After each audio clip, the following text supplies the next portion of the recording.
देवादिदेव अतिशयकारी चिंतामणि पार्श्वनाथ भगवान की, जगत कुछ युग प्रवर्तक गुरुवर विद्यासागर जी मुनि महाराज की।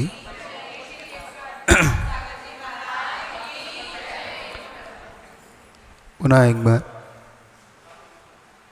उन कर्म की विचित्रता से भरा हुआ यह ग्रंथ और अपन सबका जीवन, हम सबका जीवन भी उसी कर्मों से प्रभावित हुआ और यह ग्रंथ भी इस कर्म की प्रभावित हुए जीवन के उन महापुरुषों की कथा को बताता है। अंतर इतना होता है हम दोनों के बीच में, पुराण पुरुष उन संकटों में अपने आप को सबके लिए स्थापित कर जाते हैं, सबके लिए आइडियल बन जाते हैं, आदर्श बन के निकल जाते हैं, और हम अपन स्वयं का ही आदर्श नहीं बन पाते, हम अपने आप को भी स्थिर नहीं रख पाते। इसीलिए इस ग्रंथ को समझ के पुरुषार्थ करना आप लोग भी, कि मुसीबतों में समस्याओं में कैसे जिया जाता है, अपने आप को कैसे स्थिर बना के रखा जाता है, कौन सगा है कौन पराया, ये सब कल्पना मात्र अपनी है। कर्म के उदय में पराया भी अपना होता है और पाप के उदय में अपना भी पराया हो जाता है। अपना पराया हम बात बाहर ढूंढते हैं, होता वो भीतर के उदय से है। तो हम बाहर को ना सुधार के भीतर को सुधार लें तो हमें सही सही मिल सकता है कि हम कौन हैं और हमारा कौन है। तो वो हम स्वयं का ही अपना आत्मा ही हमारा है। वज्र कुमार की घटना, वज्र कुमार का जीवन, वह पिता की शरण में, अर्थात जब उनके पिता मुनि बन गए सोमदत्त, और वहीं पर उनका जीवन पला बढ़ा। पहुंच गए थे पर उस घटना तक कि जहाँ माँ ने जब एक नए शिशु को जन्म दिया, कौन सी माँ ने? सौतेली माँ। सौतेली माँ इसलिए क्योंकि ओरिजिनल माँ तो इसे पिता के चरणों में छोड़ गई थी कि तुम मुनि बन गए हो तो अब तुम ही पालन लालन करो। तो दिवाकर देव नाम के विद्याधर के यहाँ पला बढ़ा और संयोग से वह पवन वेगा नाम की कन्या विद्याधरणी से इसका विवाह हुआ। विवाह होने के पश्चात अपन ने देखा कि इसी के चाचा ने इसके पिता को राज्य से अलग कर दिया, युद्ध करके बाहर कर दिया, लेकिन छल कपट माया का उत्तर भी वज्र कुमार ने दिया। वो पुनः अपने पिता के राज्य को पाया और पिता को स्थापित किया। समय बदला, भाग्य के फेर के साथ साथ वज्र कुमार के भाग्य ने पुनः एक बार वज्र कुमार पे वज्राघात किया।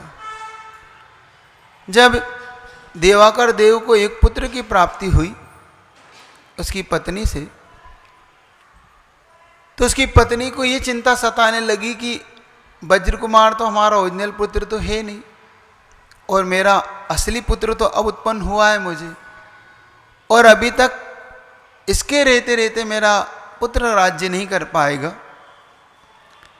लोग पूछते हैं कि आप महाराज लोग यहाँ कहीं भी शास्त्रों में मायाचारी क्या होती है और विशेषकर महिला को क्यों इसमें कहते हैं कि महिला मायाचारी करती कि नहीं करती। देखिएगा, एक और उदाहरण दे रहा हूँ आपके सामने, कैसे कैसे कार्य घटते हैं, कैसे कैसे अपनों वाले और पराये में कैसा भेद कर जाती है। कल मंथरा की घटना आपके सामने रखी थी, याद है ना? कैसे कैसी मंथराएं पैदा होती। उस मंत्रा के कहने से उसके मन में भी आने लगा कि जब उसने कहा कि देखो तुम्हारा पुत्र तो छोटा है और हमने सुना है कि वज्र कुमार तुम्हारा पुत्र ओरिजिनल पुत्र है ही नहीं, तो अब बताओ तुम अपने पुत्र को राज्य कराओगे कि अपने पुत्र को इसका दास बना के रखोगी। देखो कितनी बड़ी बात। क्या बड़े भाई का छोटा भाई दास होता है? कि छोटा भाई अगर सेवा करता है या छोटा भाई मिलके रहता है तो क्या दास हो जाता है? लेकिन विचित्रता है कि लोग इसको अलग अलग नामों से पुकारते हैं। क्यों? क्योंकि किसी को वो अच्छे से देख नहीं सकते, है ना। कुछ लोगों का नेचर होता है कि कोई प्रेम से रह रहा हो तो उसे अच्छे से देख नहीं पाते। उन्हें ये तकलीफ नहीं है कि हमारा कोई नहीं है, उन्हें ये तकलीफ है कि वो अच्छे से क्यों रह रहा है। बताया था ना आपसे, क्षमा सागर जी की वो कविता कि एक वो है जो ये सोचकर जी रहा है कि आज जीना है तो शांत से जियो। एक वो है जो ये सोचकर जी रहा है कि आज जीना है तो शांत से जियो। और एक वो है जो ये सोचकर मर रहा है कि जब आज ही मर रहा है तो शांत से मरो। और एक हम है, न जी पा रहे न मर पा रहे। क्यों? कि वो शांत से क्यों जी रहा है, वो शांत से क्यों मर रहा है, इसी चक्कर में हम ना जी पा रहे हैं ना।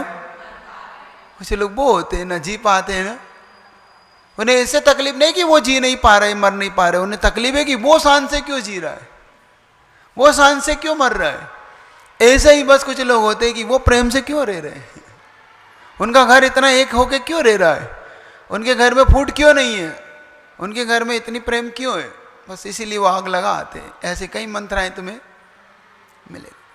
लेकिन तुमसे इतना जरूर उम्मीद करूंगा कि आप कोई मंत्रा नहीं बनना कभी, बस मंत्रा का रोल आप नहीं करना। आप करना तो किसका रोल करोगे? आपको रोल कौन सा करना है?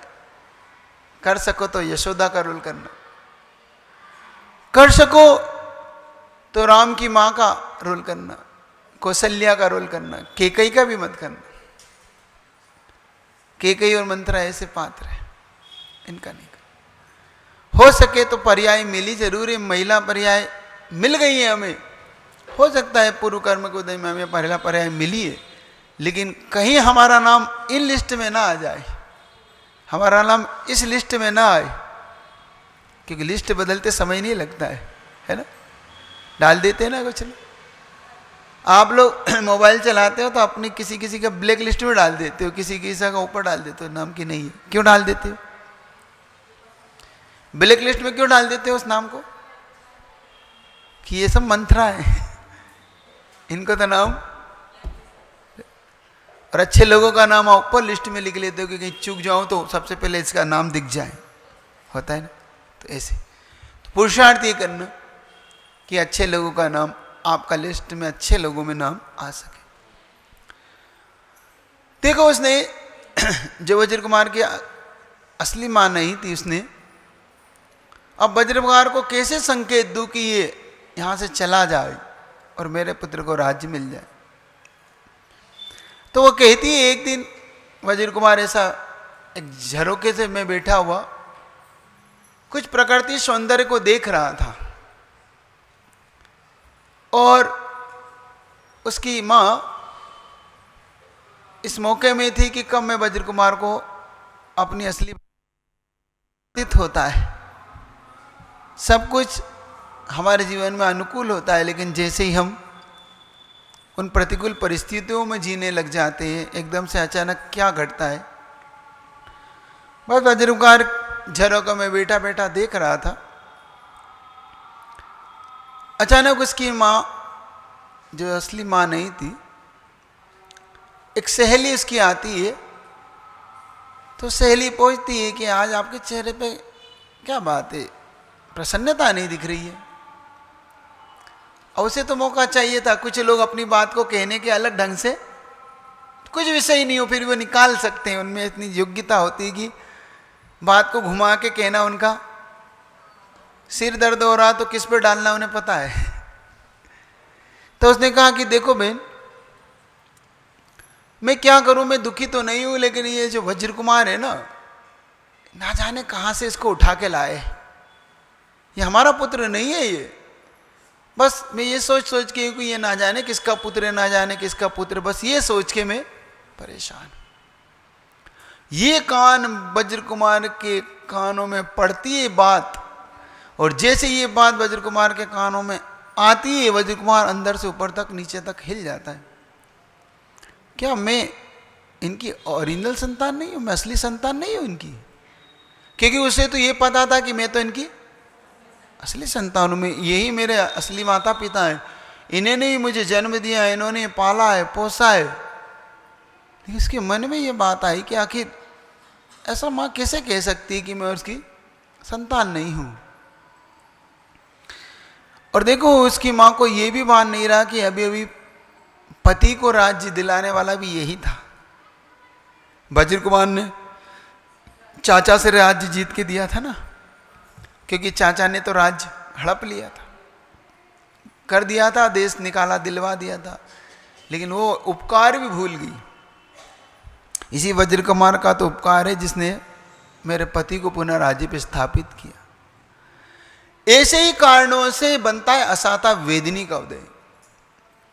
इन छल कपट मायाचारी से बनती है नील लेस्या, कृष्ण लेस्या के उदय ऐसे आते हैं कि आपने अपने उपकारी पे भी अपकार कर दिया।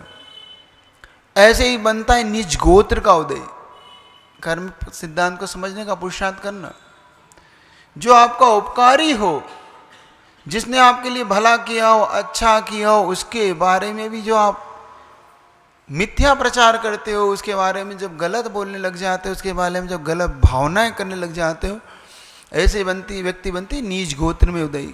और नीच गोत्र में उन्हें क्या करना होता है? उन लोग को नीच गोत्र के उदय में जगह जगह सड़क साफ करनी होती है, नालियां साफ करना पड़ती। क्यों? क्योंकि तुमने गंदगी फैलाई है, तो अब गंदगी तुम ही साफ करो। तुमने उस गंदगी को फैलाने में तुम्हारा ही हाथ था।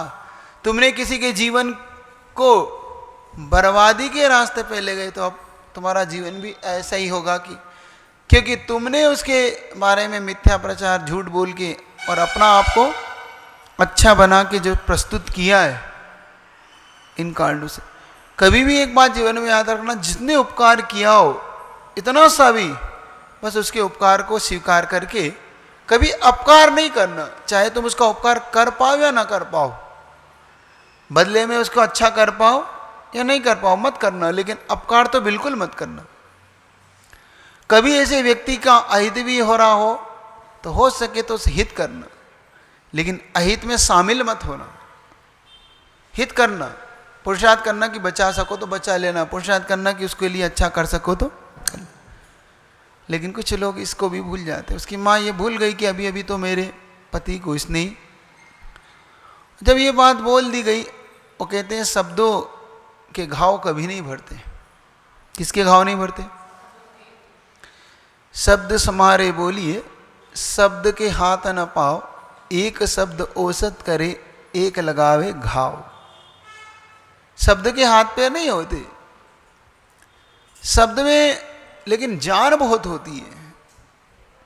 शब्द में इतनी जान होती है कि शब्दों में सामने वाले को आप चाहो तो इतना अच्छा उसके साथ हो सकता है, इतना अच्छा उसका जीवन बना सकते हो अपने शब्दों से, और चाहो तो उसके शब्दों से ऐसी चोट कर सकते हैं कि वो डिप्रेशन में आके जान दे सकता है। मतलब आप चाहो तो उसकी जान बचा भी सकते हो और चाहो तो जान ले भी सकते हो। सिर्फ शब्दों से कह रहा हूँ, तीर तलवार की जरूरत नहीं है इसमें, नहीं है जरूरत किसी तीर की ना तलवार की, इसमें बस शब्दों का खेल है। देखो कितना बड़ा खेल होता है। एक बार अकबर बादशाह कहता है, सभा में बैठा हुआ, शब्दों पे नहीं जाना चाहिए, शब्दों में क्या रखा है, भावों पे जाना चाहिए। भाव महत्वपूर्ण होते हैं, शब्द से क्या फर्क पड़ता है क्या बोला है। हर व्यक्ति इस बात से, चूंकि बादशाह ने कहा है तो हर व्यक्ति ने स्वीकार की हाँ बात। लेकिन बीरबल के सामने जब ये बात आई तो बीरबल ने कहा नहीं बादशाह, भावों का अपना महत्व है, लेकिन शब्दों का एक अपना अलग महत्व है। शब्द अपनी एक अलग परिकल्पना रखता है, शब्द अपनी एक अलग व्यक्तित्व रखता है। शब्द बहुत महत्वपूर्ण होते हैं, शब्द एक एक शब्द संभल के बोलने वाले होते हैं। चूंकि बादशाह कोई बात गले नहीं उतरी तो कह बीरबल ऐसी कोई बात नहीं है, तुम इसको बहुत ज़्यादा अतिशयोक्तिपूर्ण कह रहे हो। इस बात को क्या रखा है शब्दों में? अरे अपनत्व भी तो कुछ चीज़ होती कि नहीं, अरे अपने वाले भी तो कुछ लोग होते कि नहीं। क्या फ़र्क पड़ता है कि सामने वाले ने हमारे लिए क्या कहा, लेकिन अब उसने जो हमें भावों को दिया उसको पकड़ना चाहिए। तो उसने कहा कि नहीं बादशाह, फर्क तो पड़ता है। तो उसने कहा सिद्ध करके दिखाओ। ठीक है बादशाह, समय आने पे मैं थोड़ा सिद्ध करूंगा, मुझे समय दो आप। ठीक, बात आएगा ही हो गई। 8-10 दिन बीते नहीं बात को। एक दिन बीरबल ने अकबर से निवेदन किया कि बादशाह मेरा बहुत मन है, मेरी पत्नी का बहुत मन है कि एक बार रानी साहिबा एक बार घर पे आके भोजन करे, बहुत मन। हाँ हाँ ले जाओ, क्या बात है, कह दो जाएगी आपके घर। बस आपकी आज्ञा हो गई तो वो चली जाएंगी, आप आज्ञा कर दें। हाँ हम भी कह देंगे बिल्कुल। उनकी रानी वहीं बैठी थी, अकबर की रानी। तो अकबर से कहता कि हाँ देखो बीरबल तो अपने विश्वसनीय मंत्रियों में से है, तुम जाना भोजन करके आओ इनके यहाँ। रानी ने कहा हाँ ठीक है, क्या बात है, मेरे भैया ही तो हैं, मैं तो अपने भाई के घर ही तो जा रही हूँ। ठीक। दूसरे दिन बहुत अच्छे से पूरा घर सजाया गया, रानी की भव्य, जितनी अच्छी उसकी पद था उसके अनुसार बढ़िया उसका स्वागत हुआ, सम्मान में अच्छा भोजन लगाया गया, एक से एक बढ़ के थाली रखी गई, व्यंजन भी एक से एक सुंदर सुंदर बनाए गए, सब कुछ अच्छा किया। रानी को बड़ा अच्छा लगा। और भोजन होने के पश्चात जब रानी लौटने लगी तो लौटते लौटते बीरबल ने एक शब्द कह दिया। क्या कह दिया देखना। बीरबल ने कहा कि सुनो, पूरे घर को जरा धोना, अपने यहाँ इसने आज इस चांडालनी ने आहार किया है, भोजन किया है। क्या बोल दिया, अपने घर को जरा साफ करना। हम लोग कहाँ और ये लोग कहाँ, बस इतना कह के उसने, अब आग लग गई किसको, रानी को। रानी को इतना कि ऐसा लगा कि मैंने कहाँ भोजन कर लिया, मैं क्यों आ गई। और जाते ही उसने सीधा अकबर के सामने, और जब महिलाएं जब रूठ जाए और रानी अगर रूठ जाए तो सीधी कोप भवन पहुंचती। कहाँ जाती हो, सीधी उठ के वो कोप भवन में पहुंची। अकबर ने पूछा क्या बात है रानी साहिबा आज आई नहीं क्या। नहीं आ गई है। आ गई तो दिख क्यों नहीं रही है, क्या हुआ, कैसा रहा भोजन पानी बीरबल के यहाँ, सब कुछ ठीक तो रहा। कि नहीं दिख नहीं रही है। वो अब उनकी ढूंढाई मच गई। बीरबल से पूछा कहाँ है, बादशाह मैं तो छोड़ गया, आई थी चली गई हूँ। तो बाकायदा बहुत ढूंढा और जब नहीं मिले तो फिर एक ही जगह निश्चित है कि मिलेगी रानी, तो अब कोप भवन में मिलेगी। पता किया तो कोप भवन में हो। और राजा ने सीधा जाके अकबर पहुंचता है। अकबर उस कोप भवन में जाके पहुंचता है और पहुंचकर देखता है कि रानी बिल्कुल बाल फैले हैं, क्योंकि जब वो महिला अपना तिरछा दिखाती है ना, बिल्कुल आंखों एकदम लाल हो रही हैं, आंसू बह रहे हैं, और एकदम उसने जब चेहरा ऐसा बिल्कुल बना हुआ है, चेहरे पे भयंकर गुस्सा है। तो अकबर ने कहा कि छेड़ू कि बोलूँ कि नहीं बोलूँ 2 मिनट के लिए। तो उसने फिर उसने धीरे से पूछा क्या हुआ है, बात क्या हो गई, आपको किसने परेशान करा, कोई बात हो गई क्या, भोजन अच्छा नहीं था, स्वागत में कमी रह गई। नहीं स्वागत बहुत अच्छा हुआ, भोजन भी बहुत अच्छा था, क्या और कोई बात हो गई बताओ। तो नहीं, बस आप पहले वचन दो कि बीरबल को सूली पे लटकाओगे, बस तुम मुझे वचन दो। हुआ क्या है, नहीं तुम पहले वचन दो, नहीं तो आज मेरी प्राण चले जाएंगे, या तो आप मुझे मेरा मरा दुख मुंह देखोगे, या पहले दे। तो कि नहीं मैंने वचन दिया, तुम कैसे मरोगी, मरेगा बीरबल, तुम ये बताओ कि बीरबल ने किया क्या है। बीरबल कहता है कि देखो ये पूरा घर धोना, एक चांडालनी ने बस इतना सा शब्द बोला है, और बस मृत्यु तुल्य हो गई हूं मैं, अब मेरे लिए तो जीवन ही, मेरा जीवन इतना निकृष्ट है। अब बादशाह को भी इस बात पे गुस्सा तो आना ही है कि भाई मेरी पत्नी को कोई ऐसा कह दे। तुरंत उसने बीरबल को बुलवाया कि इसी समय बीरबल को बुलवाया जाए, इसी समय, और फांसी की तैयारी की जाए। बीरबल पहुंचा, उसी समय सभा बिठाई गई और सभा में बिठा के ये निर्णय किया जाए, पूछा, अकबर पूछता है, सभा ये निर्णय करे कि अगर कोई रानी साहिबा को कोई चंडाल निकले तो उसकी क्या सजा होना चाहिए। सबने एक मत से कहा, कोई ऐसा कहे तो सीधा फांसी दो, चढ़ाओ फांसी, ऐसे कैसे कह सकता है कोई हमारी रानी।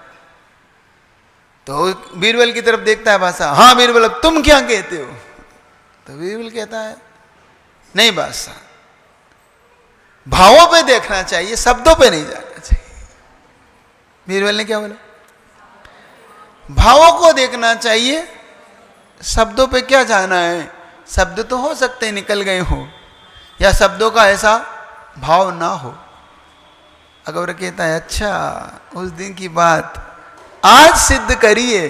बीरबल कहता है, क्षमा करना बादशाह, मेरा ऐसा कोई भी भाव नहीं था, लेकिन आपकी बात को सिद्ध करना था कि शब्द भी बहुत महत्वपूर्ण होते हैं। शब्दों का ही अपनी जान, शब्दों में अपनी जान, हाँ शब्दों में इतनी जान होती है कि जान ले भी सकता और शब्द जान, हाँ याद रखना, शब्दों के घाव भरना बहुत कठिन है, बहुत कठिन। एक बात अपने जीवन में यह संभल के रखना कि कभी किसी को ऐसे शब्द मत कहना जिससे कि सामने वाले के प्राण संकट में। कह देते हो ना आप कहते हो ना बाद में, सॉरी, बुंदेलखंड में कहते हैं पहले काहे नहीं हो रही, तुम सॉरी सॉरी कह रहे हो, तो पहले ध्यान नहीं दिया आपने, पहले आप ध्यान से नहीं बोलते ना, बाद में आप माफ कर देना, मेरा ऐसा भाव नहीं था। कितनी सफाइयां देना पड़ती है। एक बार मुख से निकला हुआ शब्द कितनी बार तुम्हें नीचे दिखाता है, कितनी बार तुम्हें अपमानित होना पड़ता है, कितनी बार बड़ों की निगाह में तुम्हें गिरना पड़ता है। एक बार तुम्हारा निकला शब्द होता है कि नहीं होता है, होता है ना। तो अब कम से कम एक शिक्षा तो ले लो इस घटना से कि शब्दों को थोड़ा संभल के, शब्द की उपयोगिता देखना। जो लोग शब्द का सही उपयोग करना नहीं जानते, कहते हैं अगले भाव में गूंगे पैदा होते हैं। ये बता रहा हूं, कर्म सिद्धांत है ये।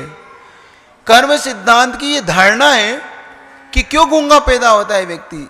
उनसे पूछा गया कर्म सिद्धांत के अंदर कि आखिर आदमी क्यों गूंगा पैदा होते हैं, क्यों इनके मुख में जीवान नहीं होती, होती तो इनके शब्द क्यों नहीं निकलते।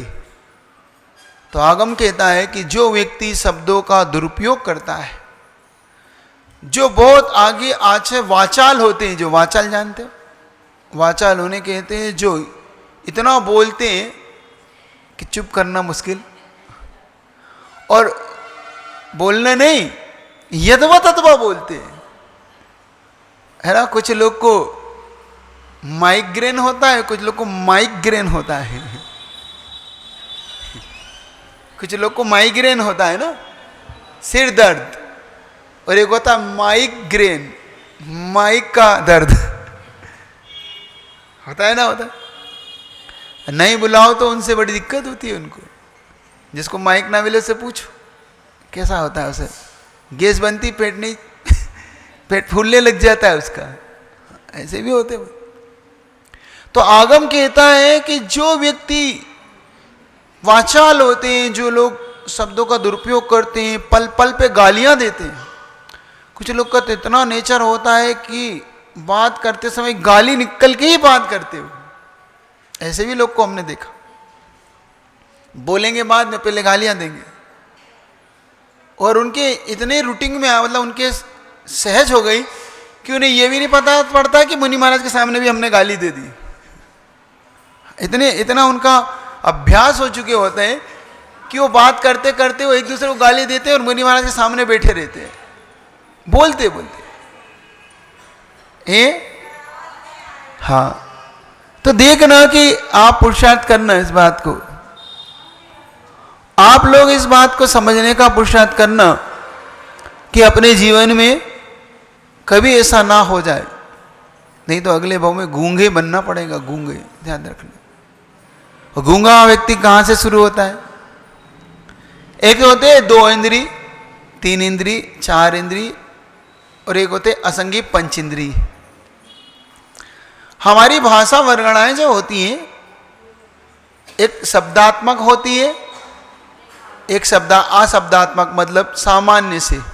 तो जो 2 इंद्री 3 इंद्री वो टाइम टाइम टाइम करते रहते ना, जो जिंगारू होते, क्या बोलते हैं आप लोग, है ना, जो रात में चिल्लाते हैं। तुम लोग कहते हो मंदिर में चमत्कार हुआ, वो सब कुछ नहीं है, घुंघरू घुंघरू कुछ नहीं बज रहा है, वो जिंगारुओं के बज रहे है ना। कुछ लोग कहते हैं हमारे यहाँ झनकार होती रहती है मंदिरों में, हाँ कुछ नहीं होती वो। तो एकांत से नहीं, ऐसा भी होता, कहीं कहीं होती है, वो अलग है, वो अतिशय अलग होते हैं देवोकृत, लेकिन हमेशा ही बजती रहती कुछ लोग को। तो ये 2 इंद्री 3 इंद्री 4 इंद्री जिनके शब्दों का कोई महत्व नहीं, क्योंकि अशब्द भाषात्मक होते ही नहीं है, तो अभाषात्मक होते हैं, इनकी कोई भाषा समझ ही नहीं सकता, वो बनना पड़ेगा। तो आप बनना चाहते हो कर्म सिद्धांत के अनुसार 2 इंद्री बनना चाहते हो, 3 इंद्री 4 इंद्री जो आपकी भाषा ही ना समझ पाए? क्या आप ऐसा बनना चाहते हो असंगी पंच इंद्री जो समझ ही नहीं सकता? जैसे गाय है, बैल है, कुत्ता है। अब देखो ये बोलते तो है, लेकिन इनकी भाषा भी आपके समझ में नहीं आती। उनको तो आ सकती है आपकी भाषा समझ में, लेकिन आपको उनकी भाषा समझ में। तो विचार करना कि अगर ऐसा बनना हो तो फिर खूब ज़्यादा वाचाल बनो, खूब अपने शब्दों का दुरुपयोग करो। क्यों शब्द वाणी आपके लिए फलती नहीं? क्यों आपके जीवन में शब्द सिद्ध नहीं होते? आपके मुख से निकला हुआ शब्द क्यों सिद्ध नहीं होता? क्यों आपके मुख पे आए हुई बात को कोई सुनना नहीं चाहता? या यहाँ तक होता है कि आपके शब्द व्यर्थ चले जाते हैं, आप बहुत परेशान होते हैं, बार बार पूछते हैं, महाराज हमारा बेटे हमारी नहीं सुनता, महाराज पत्नी नहीं सुनती, पिता ही नहीं सुनते, पति नहीं सुनता, हमारा सगा पुत्र नहीं सुनता। मत करो इन शब्दों का दुरुपयोग, नहीं तो कोई नहीं सुनने वाला। सुन रहे हो कि नहीं? फिर इसका इलाज क्या है? इसका इलाज है दिन में 1 घंटे 2 घंटे मौन लेके रहो, जरा नियम से ले लो। 1 घंटा तो दिन में रहो, 24 घंटे में कम से कम 1 घंटे तो मौन हर व्यक्ति को रहना चाहिए। क्योंकि शब्द वर्गणाओं को जितना तुम समेट के रखोगे उतने सुंदर शब्द आपके मुख से निकलेंगे। पूज गुरुदेव को लोग क्यों सुनना चाहते, सही बता दो क्यों? क्योंकि बोलना नहीं चाहते हो। पूज गुरुदेव को इसलिए लोग सुनना चाहते कि हमेशा वो अपने में रहते हैं, कम शब्दों का उपयोग करते हैं, बिल्कुल संक्षेप में अपनी बात को रखते हैं, ज़्यादा विस्तार नहीं उनके पास, कम शब्दों में अपनी बात को रख के, और इसीलिए हर व्यक्ति उनके शब्दों को सुनने के लिए लालायित होता है, उनके लिए वंश मोर कहता है। आचार्य भगवान के पास जब भी देखना, जब मंच पे होते हैं गुरुदेव, और अगर जनता 5, 10, 15 मिनट तो इंतजार करती है, उसके बाद अगर नहीं माइक मिलता है गुरुदेव को तो लोग तालियां बजाना, हुटिंग करना, जो माइक पर संचालन करता है उसकी हुटिंग शुरू हो जाती है कि आप तो गुरुदेव को माइक दो, हम तो गुरुदेव को सुनने के लिए, तुम्हें नहीं सुनना, हमें किसको सुनना है? तो फिर गुरुदेव को कहना पड़ता है। तालियां भी 2 प्रकार की होती है, एक चालू करने की, एक बंद करने की। संचालक महोदय जरा बंद करो, लोग तालियां बजाने कहते हैं ना। क्यों? क्योंकि बिल्कुल बड़ी दुर्लभ वर्गणा है ये। शब्दों की वर्गणा इतनी दुर्लभ है कि इनका उपयोग बहुत संभल के करना। और तो नियम ले लो कम से कम कि दिन में 24 घंटे में एक बार 1 घंटे का नियम तो ले सकते हो, पाल सकते हो। लेते हो कि नहीं लेते हो? अच्छा, लेके देखो, आपको खुद को लगेगा कि मेरे पास शब्दों की वर्गणाएं कितनी सुंदर होने लगी। आपको खुद को लगेगा कि मेरे शब्द अब प्रभाववान होने, मेरे शब्दों में प्रभाव आने लगा, आपके शब्दों में प्रभाव झलकने लगेगा। ये मतलब इसको हंसी में मजाक में मत लेना, इस बात को इसलिए कह रहा हूं कि आप उस चीज को समझने का पुरुषार्थ करना, कोशिश करना, कोशिश करके देख लो, उसमें क्या बात है। आप खुद महसूस करोगे कि हाँ शब्दों में जान आने लगी, शब्दों में अब प्रभावशील बनने लगे। रहो मौन, देखो मौन रेखी अपने आप। तो पुरुषार्थ करना आप लोग, रह पाओगे? कितने लोग तैयार हैं? 1 घंटा, सिर्फ ज़्यादा नहीं, 24 घंटे में सिर्फ 1 घंटा कर सकते हो ना? पक्का ना? ठीक। कितने दिन के लिए ले रहे हो? 1 साल तो कम से कम करो। चलो 1 महीने का, अभी 1 महीने का अभ्यास करो, कोई बात। अभी 1 महीने से अभ्यास शुरू करो, बहुत अच्छा रहेगा। आपको लगने लगेगा 1-2 महीने, लेकिन एक बात ध्यान रखना, ये 6 महीने का अभ्यास करना पड़ेगा इसमें। मतलब आपको कम से कम अभी 1 महीना तो मैं आपको सिर्फ ट्रायल रूप में दे रहा हूं। अगर आपसे हो सके तो कम से कम 6 महीने का अभ्यास तो लगातार करना, क्योंकि कोई भी चीज को अगर पाना हो तो उसमें 6 महीने तो लगते ही हैं। 6 महीने तक कोई भी चीज को लगातार अभ्यास करोगे 6 महीने तक, तो वो आपके लिए हस्तगत हो सकती है। और ये सच है, क्योंकि हम जब गुरुदेव के शरण में रहते थे तो आपको पता नहीं, हम लोग को 4-4 महीने के मौन मिलते थे, पूरे चातुर्मास मौन मिलते थे। अमरकंटक में पूरे चातुर्मास मौन मिला, बीनावारा में पूरे चातुर्मास मौन रहे, चंद्रगिरी में 2-2 महीने के मौन मिले। पालो, गुरुदेव कहते नहीं मौन पालो, किसी से बात मत करो, साधु से भी मत करो, साधु से, यहां तक कहते मुझसे भी मत करो, बस काम उतना है। आहार हो गया, अच्छा हो गया, उपवास ले लो, बस जी, बाकी सब मौन। ध्यान रखना, तब जाके ये वाक सिद्धि होती। वाक सिद्धि जानते हो? वचनों की सिद्धि। तब वचन जो बोल दोगे। और एक बात है, अगर आपको एक और चीज बता देता हूं, अगर तुमने समय सीमा को बांध लिया, एक समय फिक्स कर लिया कि मान लो 12 से 1 नहीं बोलूंगा, 10 से सुबह 6 से 5 नहीं बोलूंगा, लेकिन जगते समय, सोते समय नहीं। कुछ लोग, हम तो सोते में मौन ले लेंगे। अरे तुम सोते में मौन लोगे तो कभी फलेगा ही नहीं, तुम्हें तो फलेगा तो तब जब वो सही समय पे ली गई चीज हो। जब हम बोलते हो तब लो। तो आप जब मौन ले लोगे और समय, तो वो समय जो निश्चित समय होगा, और निश्चित समय में आपने उस मौन को पाल लिया, तो एक समय ऐसा भी आएगा कि उस पल में अगर तुमने कुछ बोल दिया तो वो सिद्ध पुरुषों जैसा शब्द हो जाएगा। मतलब वो सिद्ध होके रहेगा वो सब। जैसे गांधारी का आता ना, कि गांधारी ने जीवन वन आंख पे पट्टी बांध के रखी, और जिस समय उसने दुर्योधन के लिए आंख पट्टी खोली तो पूरा शरीर वज्र का हो गया। उसकी आंखों में कितना तेज, कितना प्रभावशील।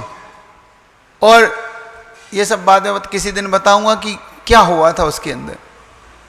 और उसके जंघा के ऊपर जो, अब वो चीज छूट गई, उसकी जंघा के ऊपर का हिस्सा वो वज्र का नहीं हो पाया। तो उसने कहा कि माँ एक बार और, तो कि नहीं बेटा बस एक बार देखना था, मेरे तो जीवन में आज तक नहीं देखा था, बस इसका प्रभाव एक बार। ऐसे ही अपनी वाणी का उपयोग जब तुम दुर्लभता से करोगे तो देखना तुम्हारी वाणी को, तो पुरुषार्थ करना कि कम से कम 6 महीने थे, और हो सके तो कोई एक समय फिक्स, कोई सा भी समय फिक्स, तुम दोपहर से शाम का, सुबह का, कोई एक समय फिक्स करके, और नहीं कर पाओ तो फिर दिन भर में कभी भी 1 घंटे तुम, लेकिन सोने के पहले उठने से बाद में। ऐसा नहीं कि सोने के बाद उठने से पहले ले लो, वैसे ही मौन हो, है ना? ये नहीं, ये छल कहलाता है, मायाचारी कहलाता है। नहीं तो दोबारा पता पड़ा कि तुमने लिया और फंस गए उल्टे, है ना? देखो, तो शब्दों की बात कहते कहते बात आ जाता हूं आपको प्रसंग पे। जब वज्र कुमार को ये पता पड़ा कि माँ ने ऐसा कहा तो बहुत बुरा लगा, इतना बुरा, अंदर तक छिद गया उसके। तो सीधा उठ के वो पिता के पास जाता है, जो दिवाकर देव नाम के उसके पिता थे। वो उनके पास जाता है और जाके कहता है कि पिताश्री, बस इतनी बात बता दो कि मैं आपका पुत्र नहीं हूँ, आप मुझे कहाँ से लाए, बस ये बात बता दो, मैं बस इससे ज़्यादा आपसे नहीं जानना चाहता। ये बात कितनी सच है? तो वो दिवाकर देव कहता, हुआ क्या है, क्यों ऐसा बोल रहे हो? नहीं तुम मेरी संतान हो। नहीं पिताश्री, माँ के मुख से आज एक शब्द निकला है, सच सच बता दो बात क्या है। दिवाकर देव समझ गया कि हो गया जो होना था, कर दिया जो उसको करना था, क्योंकि समझाया था दिवाकर देव ने, देखो वो अपने सगे पुत्र से भी बढ़ के है अपने लिए, मत करना ऐसा काम। लेकिन महिला के दिमाग में बात बैठती नहीं है, वो महिला ही है ना, दिमाग में तो वही है भेदभाव। तो बहुत समझाया था दिवाकर देव ने कि देखो मत करना, उसके सामने मत खोलना इस रहस्य को, वो सहन नहीं कर पाएगा। तो उसने बताया कि माँ भी कह रही थी कि मैं उसका सगा पुत्र नहीं हूँ, आपका मैं, तो आप सच सच बता दो कि बात क्या है। अंतोगत्वा दिवाकर देव ने सारी बात को विस्तार से बताया कि तुम हमारे पुत्र नहीं हो, सोम शर्मा नाम के मंत्री के तुम पुत्र हो, जिन्होंने तुम्हारे जन्म से पहले ही दीक्षा ग्रहण कर ली थी। और तुम्हारे जब जन्म हुआ तो तुम्हारी माँ ने तुम्हें उन मुनि महाराज के चरणों में छोड़ दिया था, क्योंकि तुम्हारी माँ इस बात से नाराज थी कि तुमने दीक्षा क्यों लिया आपके पिता ने। और संयोग से उस समय हम लोग वहाँ पहुँचे थे और हमने आपको वहीं से उठाया था, मुनि महाराज के चरणों से आपको पाया था, और इसीलिए हम आपको अपना पुत्र मान के पाला। बस वज्र कुमार के मन में इतना वैराग्य फूटा। देखो उसके मन में द्वेष नहीं आया, वो चाहता तो सब कुछ राजा अपना कर सकता था कि नहीं जब मैं बड़ा हूं तो सब मेरा, लेकिन द्वेष नहीं आया। उसने इसको भी वैराग्य का कारण बना लिया, पुनः वैराग्य का कारण बनाया, और वैराग्य कारण बना के सीधा वहीं से बहुत समझाया, पिता ने समझाया कि नहीं नाराज मत हो, पति ने समझाया कोई बात नहीं, उसने कहा नहीं अब ऐसे जीवन को धिक्कार है, मैं ऐसा जीवन नहीं जीऊंगा, अब तो सीधा मैं दीक्षा ग्रहण करूंगा। किसकी दीक्षा ग्रहण? अब देखो उसके मन में कैसा वैराग्य। तुम लोग होते तो सुसाइड में चले जाते, तो वो तो आत्महत्या की ओर चले जाते, कि तुम होते तो माता पिता से झगड़ा कर लेते, लेकिन नहीं, उसने भी उसका उपयोग किया। सीधा जाके और किसकी शरण पहुंचा? जिस पिता की शरण से छूटा था उसी पिता की शरण में फिर पहुंचा, वो पहुंच गई अपने सोम शर्मा नाम की जो मुनि महाराज थे उनकी शरण में, और पुनः जाके मुनि महाराज की शरण में जाके निवेदन करता है कि हे मुनि महाराज, मैं अब आपके जीवन को आपको समर्पित करता हूँ, कल देखेंगे आगे क्या होता है, आज इतना ही रखता हूँ। बोले आचार्य गुरुदेव विद्यासागर जी महाराज।